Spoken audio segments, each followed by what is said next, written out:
all you need to understand the market in a nutshell.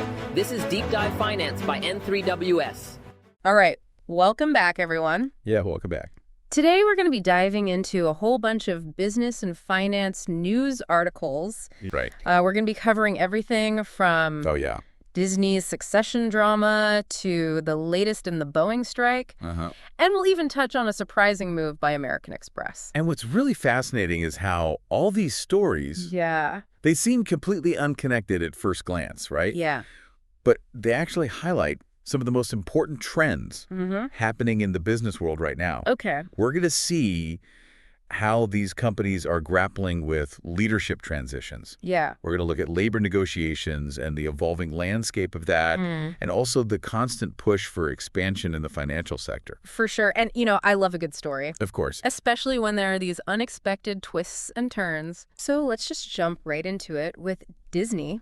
Okay. Bob Iger stepping down again. Again? It's kind of crazy to think about. It is. And they brought in James Gorman, the current CEO of Morgan Stanley, as the new chairman of the board. Yeah. And his main task is finding a new CEO by early 2026. This is a really interesting development. Yeah. And, you know, people might be thinking, wait a minute. Yeah. The CEO of a major bank. To lead Disney. To lead Disney. Right. It is true that Gorman has this really strong financial background. Yeah. But he doesn't have direct experience in the entertainment industry. It seems like a really bold move. Yeah. Especially when you think about all the challenges that Disney's facing right now. Right. You know, you've got the writer and actor strikes that are ongoing. Yeah. The performance of Disney Plus has been up and down. And then there's just the constantly increasing competition in the streaming world. It's a tough business. It is. So I think this signals a shift in Disney's focus. It seems like they're bringing in somebody whose expertise is in things like debt management, strategic acquisitions, negotiating complex deals. Right. You know, these are skills that are directly applicable to the challenges Disney is facing. Absolutely. Think about it. Gorman's experience with mergers and acquisitions could be invaluable as Disney considers potential acquisitions to bolster its content library or expand into new markets. Right. And you know, his financial acumen is going to be so crucial as they navigate this complex world of streaming rights and international distribution. It really makes you wonder if they're prioritizing financial stability and this kind of strategic prowess over a purely creative vision. Yeah, that's a distinct possibility. Yeah. And let's not forget, Gorman has a really strong track record of success, leading large, complex organizations through periods of change. And that's something Disney really needs right now. For sure. Think about the shift to streaming, the evolving media landscape, and of course, pressure from shareholders. It's a lot to juggle. Absolutely. Definitely something to keep an eye on over the next couple of years. Yeah, I agree. Speaking of situations that are developing, let's move on to the Boeing strike. All right. So there was a major development over the weekend. Okay. Boeing and the International Association of Machinists and Aerospace Workers reached a tentative agreement. Wow. Potentially ending the 5-week strike that has really impacted Boeing's production. Right. And this, of course, has ripple effects throughout their whole supply chain. For sure. And the aerospace industry as a whole. Exactly. So this tentative agreement includes wage increases and a ratification bonus for the workers. Good. So that's good news for them, of course. Yeah. But it's been reported that this new agreement could add a whopping $1 billion to Boeing's wage-related costs. Over the next 4 years? Over the next 4 years. Wow. That's a lot of money. It is.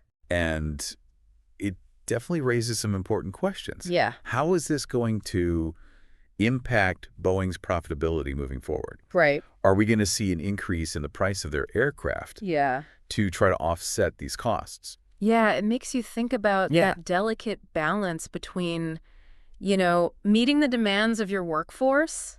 Absolutely. And staying financially competitive in a global market. It's not an easy task. It's really not. And it's important to remember that this deal still needs to be voted on by the union members. By those members, yeah. So we'll have to see what happens next. We'll have to wait and see. If it's approved, though, it's going to be a crucial step toward getting Boeing's production back on track. Back to normal, hopefully. Hopefully. So now, while Boeing's dealing with these labor challenges, American Express is making a major power play in the financial world. Okay. So they just announced that they are acquiring full ownership of Swisscard, which is a credit card issuer. So this was previously a joint venture with UBS, who held a 50% stake. Exactly. But now American Express has bought them out completely in a deal valued at around $388 million. So help me understand what this means for American Express and kind of the broader financial landscape. Well, it's a classic example of what we're seeing, which is consolidation in the financial industry.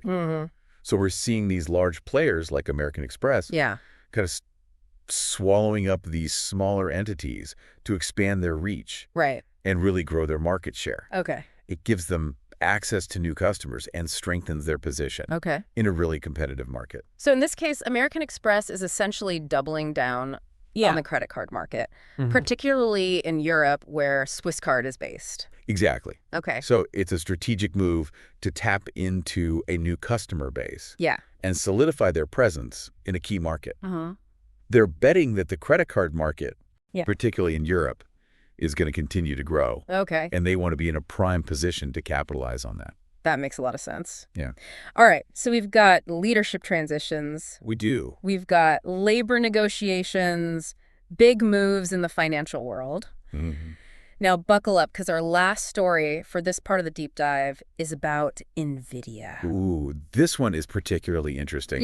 Because it highlights this undeniable impact of AI. Nvidia's stock has been on an absolute tear. It has. Recently hit an all-time high. It's incredible. Nvidia has become the major player in this AI revolution. That's right. I mean, their chips are powering everything. I know, it's crazy. From massive data centers to the self-driving cars that we're seeing being tested. It's amazing. On the roads today. And the market clearly has a ton of confidence in Nvidia's ability to really capitalize on this AI gold rush. Absolutely. And I think they've managed to position themselves so well, you know, at the forefront of this technological wave. Not only developing cutting-edge hardware, but also creating this whole ecosystem around their products. And that's what sets them apart. I mean, they're not just selling chips. They're building these platforms. Fostering a community of developers and innovators. So it's a really smart strategy. It is. And their stock price reflects that. It really does. And it kind of leads me to a question that's been on my mind as we've been talking about all these different companies. We've seen how AI is propelling Nvidia to these new heights. To new heights. But I'm curious how this AI boom might influence these other companies that we've discussed today.